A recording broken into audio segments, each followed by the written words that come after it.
안녕하세요. 산성교회 중고등부 연합예배에 오신 여러분을 환영합니다. 우리 함께 사도신경으로 신앙 고백하며 예배를 시작하겠습니다. 나는 전능하신 아버지 하나님 천지의 창조주를 믿습니다. 나는 그의 일하신 아들 우리 주 예수 그리스도를 믿습니다. 그는 성령으로 잉태되어 동정녀 마리아에게서 나시고 본디오 빌라도에게 고난을 받아 십자가에 못 박혀 죽으시고 장사된 지 사흘 만에 죽은 자 가운데서 다시 살아나셨으며 하늘에 오르시어 전능하신 아버지 하나님 우편에 앉아 계시다가 거기로부터 살아있는 자와 죽은 자를 심판하러 오십니다. 나는 성령을 믿으며 거룩한 공교회와 성도의 교제와 죄를 용서받는 것과 몸의 부활과 영생을 믿습니다. 아멘.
So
주님의 길을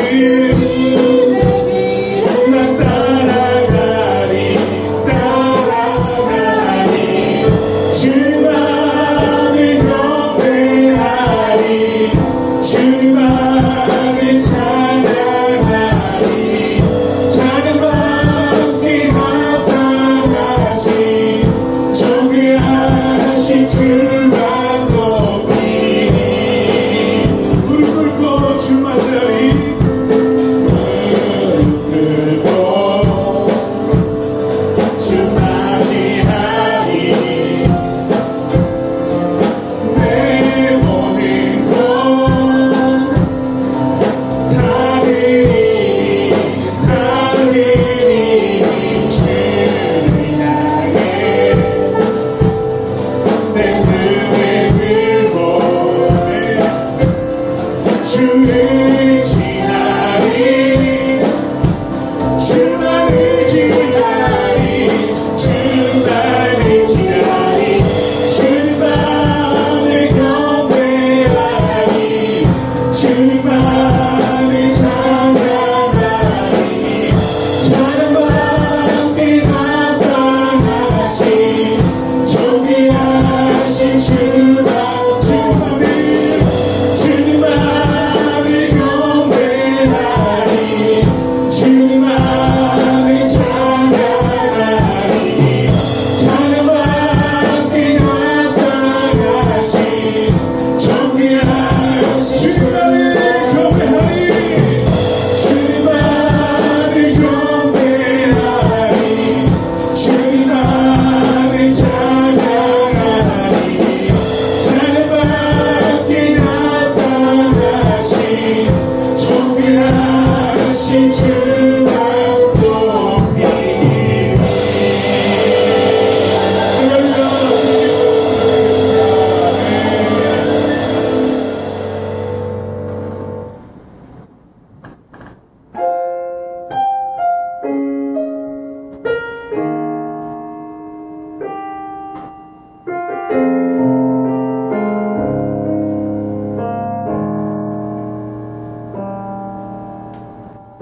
내 백성이 나를 떠나 돌아섰지만 내 사랑이 내 백성을 포기 못하니 내 모든 것 내어주고 나 그들을 얻으리라 여호와께 돌아가자 우린 돌아서도 그는 변치 않네 여호와께 돌아가자 우린 넘어져도 그 사랑 영원하네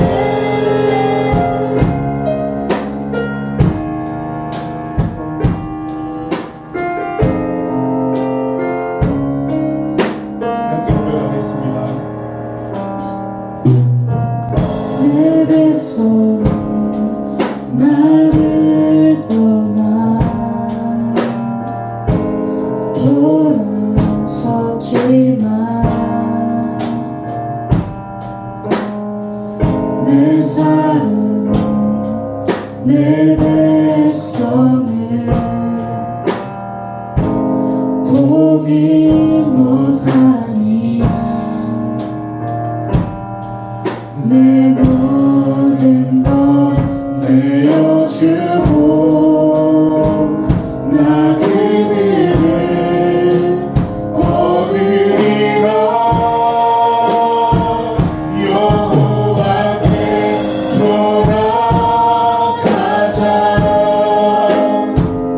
우리 돌아서도 그는 변치 않네 여호와께 돌아가자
없이 언제나 그 자리에서 우리를 기다려주시는 사랑입니다.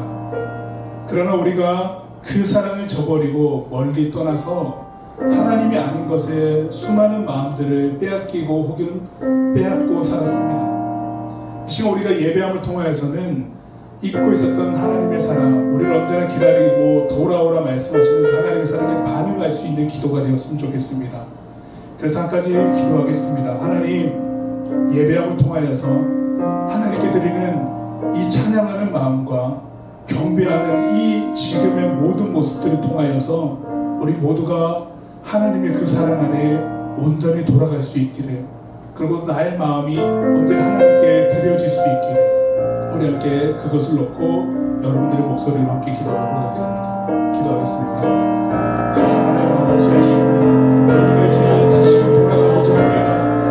하나님, 우리가 하나님의 사랑을 잊고 있었고 돌아갈 수 없었던 온전히 하나님을 바라보며 예배하는 것이 아니라 우리가 생각할 때 필요하다고 여긴 것들에 집중하여서 하나님을 멈추고 살고 있었는 하나님의 그 마음을 받아주시고 그 마음에 반응하지 못한 주여 주님의 모습이었음을 고백했습니다.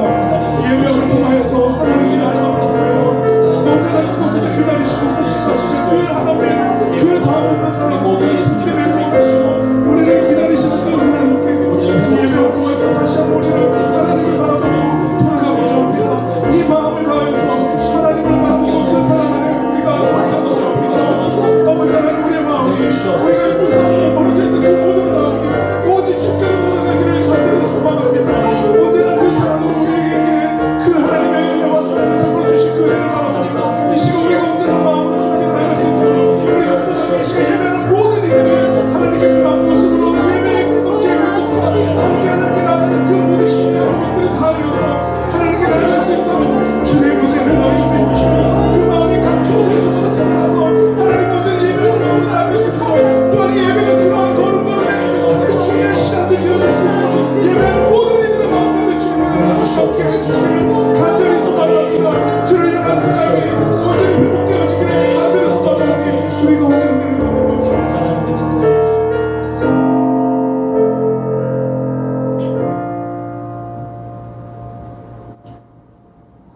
세상의 빛으로 오신 주님 감사합니다. 오늘도 우리에게 이곳에 나와서 하나님을 예배하며 찬양할 수 있는 은혜를 허락하시고 우리가 건강하게 주님 앞에 다시 나올 수 있음 또한 은혜임을 기억하며 나아갑니다. 세상의 모든 일상들이 멈추어진 요즘 주님, 우리가 주님의 때를 더욱 기다리며 주님의 그 일상으로 다시 돌아가 우리가 하나님을 더욱 찬양하고 예배드릴 때 그 온전히 기쁨을 회복하는 저희 모두가 되기를 원합니다. 주님, 그 가운데 함께하여 주시고 우리가 주님의 때를 기다리며 주님께서 함께하시고 정말 축복하시는 이곳에서 하나님을 더욱 알아가고 나아갈 수 있도록 도와주시옵소서. 우리가 세상과 타협하며 우리가 있는 자리에서 주님을 잊고 나아갈 때가 너무나 많습니다. 아버지, 그것들 모두 용서하여 주시고 우리가 나아가는 그 자리에서 주님을 더욱 따라가며 주님께 회개하며 아버지 그 삶의 방향을 주님께로 돌이켜 나아갈 수 있도록 도와주시옵소서. 세상에 많은 아픔 가운데 있습니다. 코로나19로 어려운 이 세상 속에서 우리의 치유가 되시고 우리의 정말 모든 근원에 복이 되시는 주님께서 사람이 줄 수 없는 위로와 사람이 줄 수 없는 그 치유함과 사람이 줄 수 없는 그 사랑으로 아버지 우리의 마음 가운데 세상의 모든 아픈 이들의 마음 가운데 덮으셔서 그들을 위로하여 주시고 축복하여 주시고 그들의 아픔 가운데 함께 하셔서 치유하여 주시옵소서. 하루빨리 코로나19가 종식되어서 주님께 나아오는 그 발걸음 가운데 주저함이 없게 하시고 주님께 나아가는 그 마음 가운데 오직 정말 더 깊이 나아갈 수 있도록 도와주시옵소서. 이곳에서 함께 예배드리지 못하는 고등학생들, 선생님들, 중등학생들, 선생님들 모두 기억하여 주셔서 주님, 우리가 예배를 드리는 그 각자 삶의 자리에서 오직 하나님께 더욱 의지하며 나아갈 수 있도록 도와주시고 그 마음들 기억하여 주셔서 우리가 있는 그 모든 자리가 예배의 자리가 될 수 있도록 주님 도와주시옵소서. 말씀 전하시는 목사님 가운데 함께 하셔서 그 자리 가운데 도우시는 그 손길 위에 온전히 하나님을 더욱 찾고 나아가는 저희가 되게 하시고 말씀을 통하여서 우리의 삶이 변화되는 시간 되게 하여 주시옵소서. 주님, 우리가 세상 속에서 우리가 괜찮다 하여 이기적인 모습으로 나아가는 것이 아니라 우리가 그 세상 속에 속하여서 그들을 위하여 먼저 기도하는 그리스도인들이 되게 하여 주시고 세상 속에서 주의 청년으로 살아갈 때 그 주님의 발걸음을 따라가며 주님의 일들을 저희가 온전히 행함으로 나타내는 저희 모두가 되게 하여 주시옵소서. 감사드리며 예수님의 이름으로 기도합니다. 아멘. 예.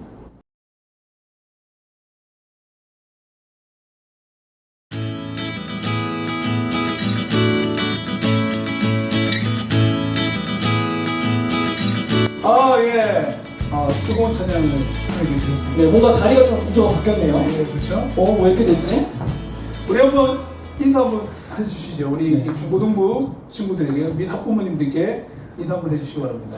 차렷 인사 반갑습니다. 안녕하세요. 고맙습니다. 네. 전사님, 우리 뭐 오랜만에 봤으니까 이야기라도 좀 들어야 될 것 같은데요. 맞아요. 어떻게 지냈는지. 네, 특별히 우리 중고등부 연합 예배, 온라인 예배를 위해서 이렇게 찬양팀으로 자진해서 섬겨주셨다고 합니다. 그쵸? 네, 맞아요.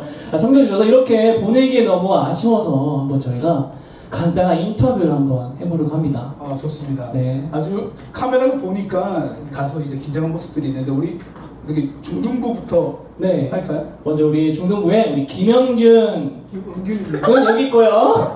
영균이 여기 있어요. 안녕하십니까. 네. 우리 영균이한테 질문을 하려고 하다가 한번 질문해보도록 하겠습니다. 한번 자기소개 한번 간단히 해주세요.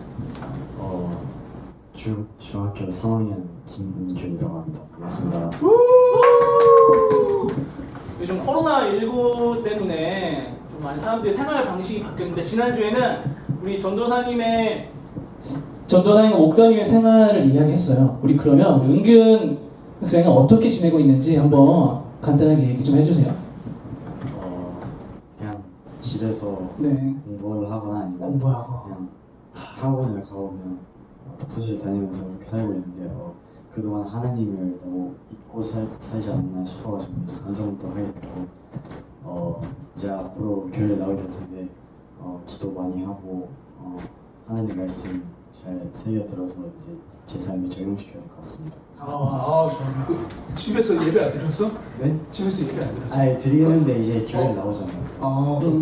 제가 듣는 소문에는 은균이가 영상 예배 잘 안 드린다는 소문이 있는데. 정말요? 사부 예배? 네. 알겠습니다. 잘못된 정보였습니다. 네. 우리 영균이 한번 마이크를 넘겨볼까요? 영균이 어떻게 지냈는지? 랩을 해도 괜찮아. 괜찮아. Yo, what's up, man? 스웩 넘치게. Yo, 이렇게 지냈다. Yo, 랩으로 그냥. 오케이. 바디펄. Yo, 랩 듣지 않고. 자, 영균이 어떻게 지냈어요? 그냥 잘 지냈죠. 공부하면서. 공부하면 네. 우리 영균이가 검정고시가 여러분들 얼마 안 남았어요. 그 기도 부탁드립니다. 공부하면서 잘 지냈다고? 랩은 안 했어? 랩도 작사 작곡 가끔 했어. 가끔 하고 절제했네요. 살짝. 이건 뭐 너무 사적인 질문인데 여러분들 우리 가운데에 있는 우리 조민경 선생님 오늘 여호와께 돌아가자를 아주 솔로로 하나님께 찬양해 주신 선생님 특별히 이 선생님께서는 이 코로나19 상황에서 정말 위험한 곳에서 일하고 계시거든요. 비말이 이렇게 막 튀는 치과에서 근무를 하고 계세요. 근데 그곳에서 굉장히 힘이 많이 드셨을 텐데 지금까지 잘 살아 계셔가지고 우리 고등부의 조민경 선생님 어떻게 지내셨는지 한번 이야기 들어보도록 하겠습니다. 어떻게 지내셨어요? 저는 그 치과에서 일하고 그냥 잘 지내고 있었는데 약간 정신 승리한 것 같아요. 약간 이렇게 해서 안 걸리면 팔자다. 이렇게 하는 정신 승리한 것 같고 약간 요즘에 지금 저희 반 애들한테 연락을 잘 이렇게 매주 잘 못해가지고 약간 자주 찔리고 있는데 그 찔릴 때 한 번씩 연락하고 있습니다. 네, 그 찔림이 자주 있었습니다. 네. 자주 연락해야겠네요. 선생님 반에 그 민주가 네. 정말 그 예배 피드백이 너무 잘 주고 있거든요. 네. 다른 친구들은 혹시 뭐 피드백 오는 뭐 없나요? 저한테는 민주밖에 안 와가지고. 잘 살아있다고만. 그래요? 생존 확인이 되는 생존 확인만 하고 있어요. 네. 그렇구나. 네. 속보입니다. 우리 고등부에 떡이랑의 여자 친구들 반이 다 살아있다고. 네. 우리 중등부 친구. 반 애들도 한 이틀에 한 번씩 연락 줘요. 와. 지금 그러니까 지금 연락하면 이틀 뒤에 답장이 와요. 그래요? 와, 이틀 뒤에 나와요? 엄청 빠르다. 그래. 그렇죠. 우리는 일주일이 넘어갔는데? 영빈이는 연락 안 한다고 지금 방금 전에 속상해 연락 좀 했어요. 선생님 상처받아요. 여러분. 아 그렇구나. 그래요. 안 그래도 걱정 많이 되었거든요. 이게 저도 이제 병원에서 이제 일을 하거든요. 그러다 보면은 이제 마스크를 필수적으로 착용을 하셔야 되는데 저 같은 경우는 치과가 아닌데도 이제 말씀을 하실 때 침이 많이 튀기도 하고 몸에 가면 이런 감염의 위험들이 되게 높은데요. 민경 선생님께서는 이제 대놓고 입을 벌리고 계시기 때문에 아밀라제가 많이 나오는 굉장히 많이 이제 감염들이 친구야 하면서 날라오기 때문에 거의 전쟁과도 배가 많이 고프시다고 하죠. 네. 네, 말씀을 좀 시간이 점심시간이 약간 네. 좀 지나간 시간이라 우리가 예상보다 찬양을 함께 녹화하는 시간이 좀 오래 걸려가지고 네. 뭘까요? 제가 이게 사진을 자동 촬영이 특정 단어만 나오면 촬영이 돼요. 무슨 단어가 나오면 촬영돼요? 방금 전에 뭐라고 했죠 제가? 녹화? 하여튼 뭐 이런데 네, 똑똑한 친구. 시리아? 현장 예배 드릴 때 계속 나오신 걸로 제가 알고. 네, 저는 4월 12일부터 계속 예배를 드렸는데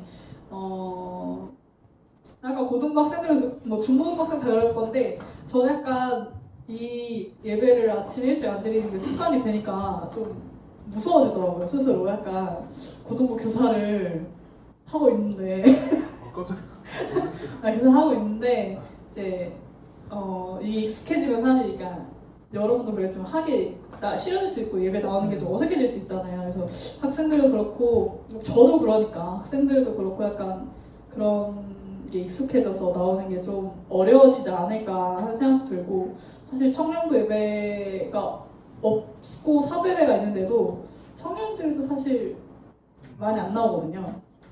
그러다 보니까 걱정이 되더라고요. 이 현장 예배 시작했을 때 다시 정말 그 전처럼 예배에 대한 익숙함으로 예배에 대한 마음이 갈급하여서 다시 모두 잘 나올 수 있을지 그래서 그런 것들이 좀 많이 생각하고 있는 요즘입니다.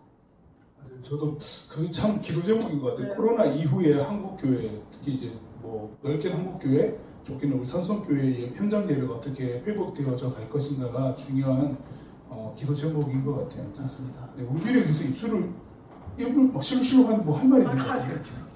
빨리 가야 된다고. 연결 할 말 더 있니? 랩을 안 해가지고 섭섭하게 뭐이 상황에 대해서 너의 신병을 랩으로 한번 표현해 줄 수 있겠니? 3, 2 시간을 내어주셔서 함께 예배를 준비해 주시고 귀한 자리에 함께 해주셔서 감사합니다. 뭐 녹화 전에 말씀 별로 안 하실 것 같은데 특히 조민경 선생님 말씀 되게 잘하시네요. 진짜. 다음에 좀 부탁을 드려야 될 것 같아요. 다음엔 또 신청 인터뷰로 한번 신청 인터뷰 찾아뵈면 더 좋을 것 같아요. 비말이 어떤 형태로 튀었는지 조민경의 모든 것 뭐 이런 걸 해서 한번 치과에서의 하루 그러니까 브이로그 막 이런 거 해가지고 브이로그 좋죠. 네. 네 감사합니다. 귀한 시간 내주셔서 감사하고 인사하고 네. 또 다음 순서로 넘어가도록 하겠습니다. 차렷 인사 감사합니다. 감사합니다.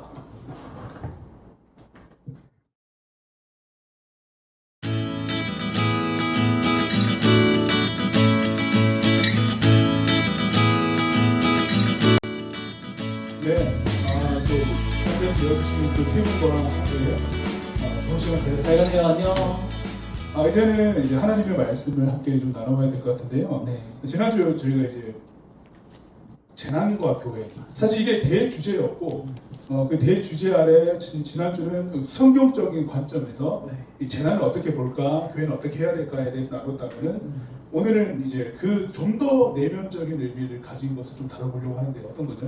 오늘은 특별히 하나님 도대체 어디에 계십니까? 라는 약간 좀 어려운 말로 조직신학적인 주제로 한번 말씀을 나눠보려고 합니다. 네, 조사님 그러면 우리가 네. 하나님 어디 계십니까 내용들을 한번 소개해 주시고 말씀 좀 나눠주시죠. 알겠습니다. 우리 한번 말씀 나누기 전에 한번 다 같이 오늘 성경 말씀 한번 읽어봤으면 좋겠는데요. 오늘 성경 말씀은 시편 22편 1절 말씀입니다. 시편 22편 1절 말씀인데 우리 한번 다 같이 한 목소리로 읽어보도록 하겠습니다. 내 하나님이여 내 하나님이여 어찌 나를 버리셨나이까 어찌 나를 멀리하여 돕지 아니하시오며 내 신음소리를 듣지 아니하시니까. 아멘. 지난주에도 이제 하나님 도대체 어디 계십니까? 라는 그런 질문들을 많은 사람들이 해온 것 같은데 특별히 코로나19 사태가 터진 이후에도 이런 질문들이 역시나 등장을 하는 것 같아요. 이 하나님 어디 계십니까? 라는 이 질문은 조금 어려운 말로 하면 신정론의 문제를 다룹니다. 신정론이란 어떤 뜻이냐면 하나님은 자비롭고 선하신 분인데도 불구하고 악이 존재하는 거에 대해서 그래도 하나님은 선하신 분이다라는 것을 조금 논리적으로 신학적으로 변론하는 그런 입장을 이야기하는데요. 이런 하나님 도대체 어디 계십니까? 라는 질문은 지금 코로나19 때뿐만 아니라 역사적으로 몇백 년 전에도 심지어는 성경 안에서도 이런 질문을 하고 있는 사람이 있습니다. 어디에? 먼저 역사적으로는 이제 1755년 11월 1일 날 어떤 사건이 있었냐면 리스본 대지진이 있었습니다. 포르투갈에서 리스본이라는 도시가 지진으로 인해서 정말로 많은 인명피해를 봤던 그런 일이 있었는데요. 사실 이 리스본이라는 지역은 되게 하나님을 잘 믿는 그런 도시였습니다. 그리고 지진이 일어난 그 11월 1일은 많은 사람들이 만성절을 기리기 위해서 그때 하필이면 교회에서 미사를 드리고 있던 그런 상황이었는데 그때 때마침 안타깝게도 지진이 발생해서 미사 드리고 있는 사람들뿐만 아니라 교회도 무너지는 엄청난 재앙적인 사건이 일어났습니다. 굉장히 많은 사람들이 네, 대략 5만 명 정도가 목숨을 잃었다고 하는데 이 사건 이후로 이 포르투갈 리스본뿐만 아니라 유럽의 신앙이 엄청나게 뒤바뀌었다 그래요. 이때도 하나님 어디 계십니까? 라는 그런 질문이 많이 있었고요. 특별히 성경에서는 이런 질문을 어디에 나오냐면 욥기에 나옵니다. 욥기 23장에 보면 욥이 이렇게 하나님께 얘기를 해요. 오늘 내가 반응하는 마음이 있다. 내가 어떻게 해야 하나님을 발견할까? 이런 질문을 통해서 간접적으로 하나님 내가 이렇게 고통받고 있는데 어디 계십니까? 라는 그런 질문을 하고 있었던 것 같습니다. 그래서 이런 신정론에 대한 대답은 이제 미국 프린스턴 조직신학 교수인 밀리오리 교수님이 7가지에 대한 신정론에 대한 답변을 해주었습니다. 여기 아마 자막으로 나갈 것 같은데요. 여기 7가지가 밀리오리 교수님 말하는 그런 신정론에 대해서 이야기를 하고 있습니다. 그런데 이 7가지 입장 모두 나름의 이유와 어떤 사정이 다 있습니다. 그래서 지금의 상황은 어떤 몇 번의 신정론이다 라고 딱 대답은 할 수가 없고 이게 왜 이렇게 됐는지를 알아보려면 정말 많은 시간을 공부하고 이 상황을 지켜봐야 이게 몇 번째 신정론 입장이었구나 심지어는 7가지 들어가 있지도 않은 그런 경우가 발생할 수 있습니다. 그래서 우리가 욥기에 보면 욥의 친구들이 욥에게 너가 잘못을 했으니까 고통받고 힘들어하고 있는 거라고 잘못 오해해서 이야기를 해주는데 우리가 함부로 어떤 악에 대해서 또 고통에 대해서 이야기할 수 없음을 반드시 알아야 되는 것이 정말로 중요합니다. 마치 깜깜한 터널에서는 아무것도 안 보이는데 그 터널 밖을 나오면 그 터널이 보이더라고요. 우리에게 좀 필요한 거는 이런 코로나19라는 사태에 대한 어떤 묵상과 좀 시간을 두면서 공부를 하고 좀 지켜보는 게 급선무지 않나 이런 생각이 듭니다. 하나님은 어디에 계십니까? 라는 질문, 목전사님께서 신정론에 대해서 이렇게 말씀해 주셨는데 쉽지는 않아요, 사실. 맞아요, 어려워요. 쉽지 않은 이 주제를 우리가 다루고 있는데 아마 이제 예배를 함께 드리는 우리 중고등부 친구들도 어떤 말씀인지 잘 모를 것 같아요. 그래서 신정론이라는 어려운 단어, 이런 단어들도 있겠지만은 하나님 어디에 계십니까? 라는 질문은 쉽게 말해 이런 거겠죠. 내가, 아니 너, 우리는 이렇게 힘이 드는데 하나님 도대체 뭘 하시냐? 이런 질문일 것 같아요. 이 말은 좀 더 사실 좀 더 근원적인 질문으로 좀 더 생각을 하게 만드는 질문이긴 하거든요. 맞아요. 하나님 뭘 하느냐, 무엇을 하시느냐라고 질문할 때는 하나님께서는 어떤 분이시다라고 하는 자기들만의 개개인마다 자기가 생각하는 하나님에 대한 이해가 있기 때문에 그 기준에 맞춰서 무엇을 하냐라고 이렇게 질문하게 되는 거죠. 그러다 보니까 어디 계시냐라고 질문할 때에는 좀 더 깊게 한 번 더 생각해 볼 주제가 있는 것 같아요. 뭐냐? 하나님은 그러면 어떤 분이신 거야? 누구인가? 뭐 이런 질문이죠. 누구이신가? 누구이시기에 이렇게 하시는가? 이런 질문을 먼저 좀 해봐야 될 것 같아요. 앞서 소개해드렸던 하나님 어디 계신 거야? 라는 질문이 대개 굉장히 위기 상황, 환란의 상황들에서 나타났던 질문들이잖아요. 그러니까 리스본 얘기도 해주셨고 그러다 보니까 사람들이 하나님 어디 계신 거야라고 하는 질문에는 정말 답답한 마음이 담겨있기 마련이죠. 나 너무 힘든데 어디 계시느냐라고 하는 거죠. 근데 그렇게 연이어진 기도에도 무언가 응답되어짐이 없다라고 느껴지니까 이제 급게 이런 결론에 이르게 됩니다. 하나님 없어. 하나님 나의 상황에 관심도 없고 하나님 계시지 않는 게 맞아라고 이런 결론에 이르게 되죠. 이 대답은 이제 일제 강점기에 있던 우리 민족 그리고 나치 독일의 그 대학살의 경험했던 유태인들에게도 마찬가지였죠. 우리 역사 상황에서도 무수히 많이 되풀이되었던 질문이고 너무나도 되풀이되니까 사람들의 그 인식 속에서는 하나님 없는 것이 맞아라고 하는 회의론적인 이 무신론적인 답변들이 거의 맞다시피 퍼져 있었습니다. 근데 그런 상황에 이제 예배를 드리는 우리들 또한 헷갈리죠. 사실은 코로나19 상황에 내 주변에 있는 친구들이 이제 코로나19로 고통당할 수도 있는 것이고 힘이 들어하는 부분을 놓고 이제 기도를 하는데 계속 의문을 느낀다는 거죠. 그래서 이런 증폭 하나님께서 어디 계시냐라고 하는 그런 오해 그리고 또한 답답한 호소들이 쌓여져 오고 하나님 안 계시다라고 하는 결론에 이른 그때에도 아니야 하나님 계셔라고 이제 대답하는 사람들이 이제 나타났다는 거가 중요하죠. 그런 상황에 하나님은 진정 누구신가를 외쳤던 사람들이 있었습니다. 그러니까 회의론적인 결론에 아니 담하게 NO라고 외쳤던 사람들이 있었어요. 여러분들께 소개해드리고 싶은 사람은 20세기의 신학자 몰트만이라는 사람입니다. 몰트만.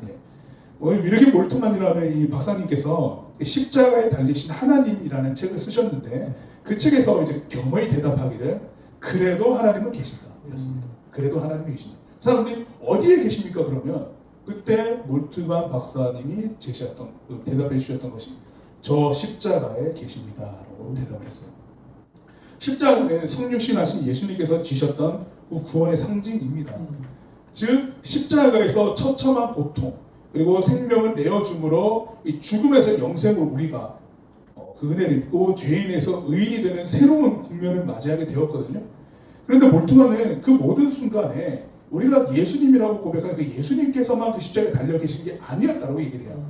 그 상황에 삼위일체 되신 하나님께서 그 고통을 함께 지시고 공감하시고 그 십자가의 사건에 동참하셨다라고 얘기를 합니다. 즉 예수님만의 사건이 아니라 삼위일체 하나님의 사건이었다라고 이렇게 소개를 하는 거예요. 그래서 하나님은 인류의 모든 고통을 아시고 그것에 공감하시고 그 현장에 동참하신다. 우리와 늘 함께 계시는 분이다라고 이렇게 몰트만 박사님이 이야기를 해준 거예요. 우리와 동떨어 계신 것이 아니라 저 십자가를 바라보면 삼위일체 되신 하나님께서 고통과 공감과 동참을 통하여서 우리와 함께하고 계십니다라고 이렇게 말씀을 해주신 거예요. 십자가를 바라보라라고 얘기를 한 거죠. 그 몰트만 박사님이 20세기 1927년 태생이시거든요. 우리나라에 1917년도에 태어나신 윤동주 시인이 계시죠. 향년 27세로 짧은 생을 마감하셨는데 윤동주 선생님께서도 이제 기독교 집안에서 나고 자라신 분이거든요. 윤동주 선생님이 시인 되신 윤동주 선생님께서 17살 때 24일날 12월 24일날 성탄절을 앞두고 초한대라고 하는 시를 남기셨어요. 초한대. 네, 초한대. 초한대가 뭘까 정확한 의미는 좀 나와 있지는 않아요. 네. 초록불인 줄 알았는데 초록불도 아니고 초한대라는 시를 지었는데 그 시가 어떤 시냐면은 성탄절 예수님께서 탄생하신 날이잖아요. 그 예수님께서 탄생한 그 날을 생각하면서 그 좁은 방 안에서 어릇한 그 어스름한 불빛 속에 비춰진 이제 십자가에 달리신 예수님을 보신 듯해요. 예수님께서 그 상을 보니까 앙상 마른 뼈 그리고 십자가에 달린 처참한 모습의 그 예수님을 바라보면서 그때는 아직 또 일제 강점기였잖아요.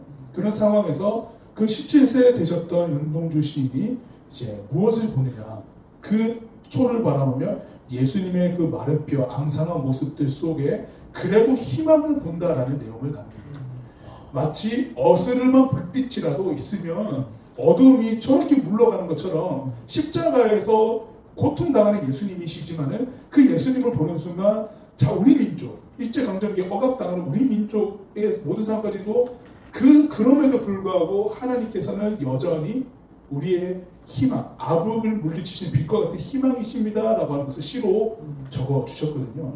그렇게 보면은 이렇게 몰트만 박사님이나 우리나라 윤동주 시인이나 예수님을 바라봤을 때 희망을 발견했다라고 하는 것, 그리고 그것과 더불어서 이 상황 가운데서도 우리와 함께 계신다라고 하는 믿음의 고백을 해낼 수가 있었어요. 앞서 회의적인 무신론 이야기를 하는 사람들과 아주 극명한 차이를 보이죠. 그 하나님을 이해하는데 이 신적 강력함과 십자가의 생명을 내어준 사랑이라고 하는 것이 완전 대립되고 있습니다. 하나님은 강력해야 되는데 오히려 십자가를 바라보라고 하니까 이 연약함 속에 드러나는 하나님의 사랑으로서 우리 가운데 계십니다라고 하는 것을 말할 수가 있게 된다라고 하는 겁니다. 일찍이 사도 바울 같은 경우도 1세기일 때 고린도 교회의 사람들에게 얘기를 하기를 십자가의 도가 멸망한 사람들에게는 아주 미련한 것이나 구원을 받는 우리들에게는 하나님의 능력이라고 이야기를 해주었거든요.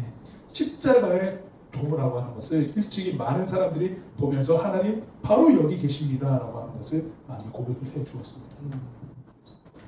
그럼 저희가 지금까지는 저는 이제 하나님은 어디 계십니까라는 질문에 대해서는 신종론에 대해서 한번 이야기를 해봤고, 또 하나님은 진정 누구이십니까라는 우리 목사님의 답변에서는 그래도 십자가에서 함께 고통당하시고 또 우리의 공감하시는 그런 하나님에 대해서 우리가 좀 이야기를 해봤는데, 그럼 마지막 세 번째 질문은 그러면 도대체 우리는 무엇을 해야 되는가?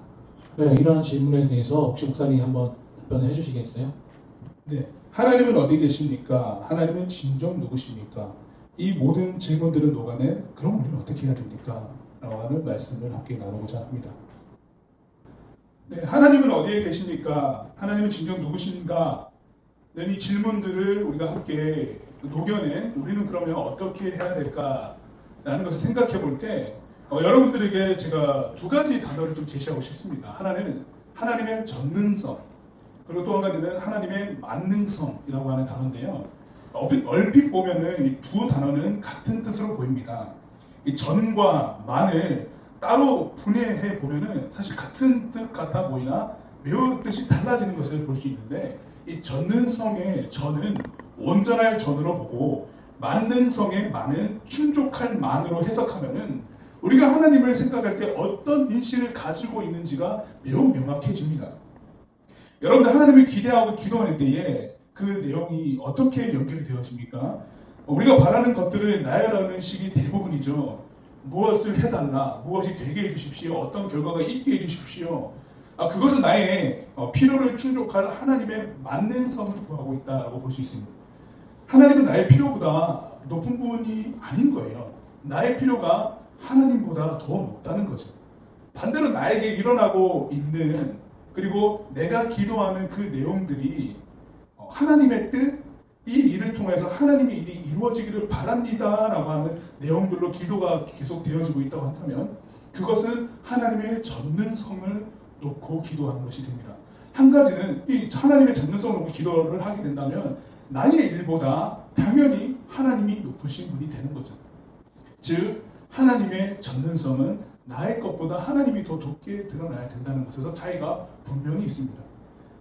사실 하나님의 만능성이라고 하는 말은요, 없는 단어예요. 그 어디에도 등장하지 않습니다. 하나님은 전능하신 분이다라고 이렇게 나와 있는데, 하나님께서 무엇이든 종속되는 분이 아니시기 때문에 당연히 나보다 일보다 낮을 수는 없지요.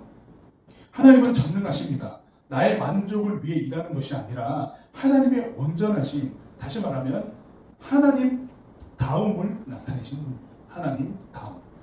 우리의 위기 상황에 하나님께서 고쳐주셔야 하고 안 고쳐주시면 안 계신다는 단순한 결론은 얼마나 하나님의 전능성을 오해한 일이 되는 걸까요? 하나님 다움이 하나님의 전능성입니다.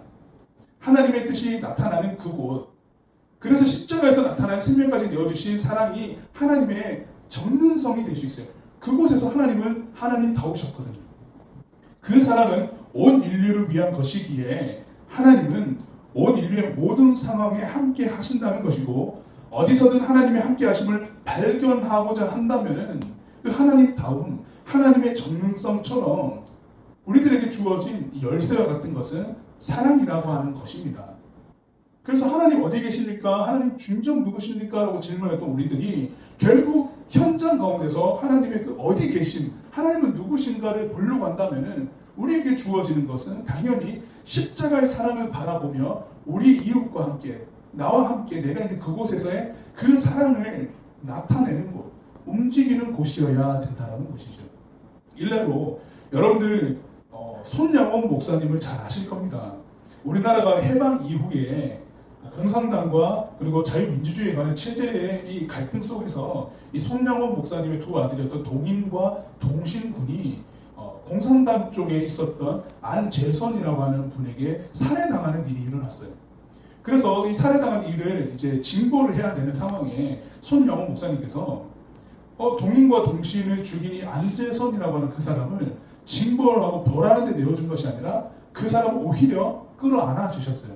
양아들로 삼는 일이 일어났거든요. 그 안재선이라고 하는 사람이 손양원 목사님의 두 아들을 살해하였지만은 결국 손양원 목사님께서 그 사람을 도리어 품음을 통해 양아들로 삼음을 통해서 어떤 일이 일어났냐.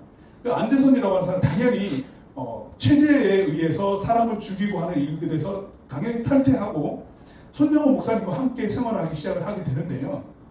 우리가 알다시피 손양원 목사님께서는 여수에서 애양원이라고 하는 곳을 세우셨습니다. 그때 당시에도 이제 감염에 대한 위험도가 굉장히 높았고 우리나라의 보건 의료가 명확히 되어 있지 않기 때문에 우리 지금은 잘 볼 수 없는 나병 환자가 많았었거든요. 그때 그 여수에 예양원을 세우시고 나병 환자들과 함께 생활하셨습니다. 그때 안재선이라고 하는 그 사람, 양아들로 삼았던 그 사람과 함께 있었는데 그 안재선이라고 하는 그분이 여전히 살아 계시거든요. 지금 목사님이신데 그때 당시에 손양원 목사님에 대해서 회고하면서 이야기를 해줄 때 어떻게 얘기하셨냐. 내가 우리의 아버지 대신 손양원 목사님의 그 두 아들을 죽였을 때 그때 사실은 굉장히 두려운 마음이 컸었다고 합니다. 그러나 자신의 용서하고 양아들로 삼을 때 굉장히 이상한 감정을 느꼈다고 해요. 그런 이야기들이 펼쳐질 수가 없는데 그런 일들을 하신 거죠. 근데 그때 당시에 손양원 목사님은 그때 당시 전도사님이셨고 그걸 보면서 그분이 행동하는 그 내용들을 보기 시작을 했다는 거예요. 주목하기 시작을 했다는 거예요. 자기에게 더할 나위 없는 자기 그 아들, 손양원 목사님 아들을 살해했던 살인범과 같은 자기를 사랑으로 보듬어 준 그걸 보면서 하나님을 궁금해하기 시작을 했다고 해요. 그리고 나병 환자와 함께 생활하는 그 애양원에서의 그 고름까지도 입으로 직접 빨아내시면서 함께 하셨던 모습을 보면서 하나님은 누구신가에 대해서 알고 싶다라고 생각을 했답니다. 그러면서 본인 스스로가 그 사랑을 바라보면서 자기도 모르게 하나님께 나아가고 있었다라는 표현을 하시거든요. 즉 손양원 목사님께서 보여주셨던 그 하나님의 사랑이라고 하는 것이 삶의 현장과도 드러났을 때에 극단으로 치우쳤던 사람이 그 사랑에 끌려서 하나님께로 나오는 모습들이 나타났다고 하는 거죠. 그리고 안재선 이분 말고도 나병 환자였던 그분들도 삶의 끝이라고 얘기했던 그 상황에 하나님의 사랑으로 다가오는 손양원 목사님을 통해서 다 하나님을 알게 되는 일들이 계속적으로 일어났다고 하는 겁니다. 하나님의 사랑이 실제로 이루어지는 그곳에서 하나님이 보였다라고 하는 거예요. 하나님이 보였다. 2세기 때 아우렐리우스 마르쿠스라고 하는 황제가 있었습니다. 굉장히 로마가 강대했었을 그때에 그 2세기 때에 로마에 아주 치명적인 전염병이 돌았죠. 천연두라고 하는 전염병이 돌아서 수만 명의 사상자가 났습니다. 그 사상자가 났을 때요, 교회사가 유세비우스의 말에 따르면은 그 전염병이 한참 돌고 있는 그때에 그리스도인들이 그 한가운데 들어가서 천연두로 죽어나가는 그 상황에 두 팔 다 걷어붙여서 하나님의 사랑으로 돌보아주는 일들이 있었다고 해요. 그때 당시만 해도 우리 교회는 박해받을 때였거든요. 그리스도인들이 오해를 받고 있을 그때였어요. 근데 그 전염병이 도는 그 한가운데서 하나님의 사랑 그 하나 가지고 그 가운데 들어갔었을 때 사람들이 기독교는 무엇인가? 그리스도인들은 누구인가? 그리고 그들을 움직이게 하는 하나님의 사랑은 무엇인가? 하나님이 마치 없는 것과 같은 전염이 일어나서 수만 명의 사람들이 죽고 나가는 이 상황 가운데 저 사람들은 무언가? 라고 하는 질문을 던질 때 하나님은 여기 계십니다 라고 하는 이야기를 해줄 수 있었던 것은 하나님의 사랑으로 움직여냈던 현장 안에서 일어났던 그 일들이 있었기 때문이거든요. 21세기에 코로나19 감염증의 무서운 확산과 연양 안에 우리가 있습니다. 사회와 교회가 멈춰선 듯 합니다. 그러나 여전히 하나님의 전능하심은 십자가의 사랑으로 전해지고 있어요. 혐오와 분리가 아닌 사랑과 돌봄을 고민할 때겠죠. 강력한 힘으로 우리 현재 위기 상황을 타파하고 타개할 하나님을 찾는 것이 아니라 우리가 지금 이야기 나누었던 위기와 환난 가운데서 하나님의 사랑으로 그 가운데 들어가서 하나님의 사랑을 전할 때에 사람들은 하나님이 어디 계시냐라고 묻기보다는 하나님이 저기 계시구나라고 이야기했습니다. 즉 하나님의 사랑인 거죠. 우리가 찬양할 때 끝으로 불러도 여호와께 돌아가자도 하나님의 사랑이 우리를 기다린다라고 하는 것, 하나님 사랑하는 우리가 나아갑시다라고 하는 고백이었거든요. 결국 여러분 하나님 어디 계십니까? 라고 하는 것은요, 하나님이 우리를 돌보지 않는다라고 하는 그런 사실 사랑받아야 될 존재가 사랑받지 못하였고 돌봄받지 못하였다라고 하는 그런 고백과 같은 거거든요. 그러나 여전히 그런 사랑받지 못하였다라고 고백되는 순간에도 하나님이 여전히 함께 계셨다라고 하는 것을 십자가라고 하는 것을 바라보고 회복할 수 있다라고 하는 거예요. 이 상황 가운데 우리는 뭘 봐야 될까요? 하나님의 그 십자가를 바라봐야 된다는 거죠. 십자가의 그 사랑을 바라보고 나아가야 된다는 거죠. 생명을 내어준 사랑, 그 모습이 하나님의 하나님다움이셨고 하나님의 전능성이었다고 하는 거예요.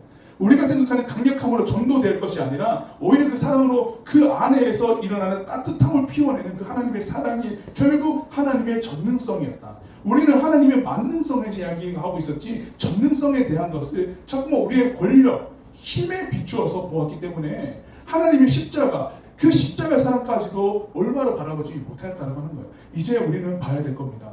이 상황 가운데 하나님 어디 계시냐고 부를 때 하나님의 사랑이 일어나는 저 십자가, 그리고 또한 그 십자가 사랑으로 전도된 우리들이 현장 속에서 그 안에서 혐오와 분리가 아니라 사랑과 돌봄으로 싸매어지는 그곳에서 하나님 그곳에 계시다, 여기에 계시다라고 말할 수 있을 겁니다. 그렇다면 우리는 이 질문, 하나님 어디에 계십니까? 진정 누구십니까? 라고 질문했다고 한다면, 그것에 대한 답을 지금 얻어갔다고 한다면은 여러분들이 있는 그곳에서, 내가 있는 이곳에서 하나님의 그 사랑으로 어떻게 살아낼 수 있을까를 고민해야 된다라고 하는 거고, 그것으로 하나님의 전능성이 나를 통해서 나타난다라고 하는 것을 우리가 증거할 필요가 당연히 있는 거겠죠.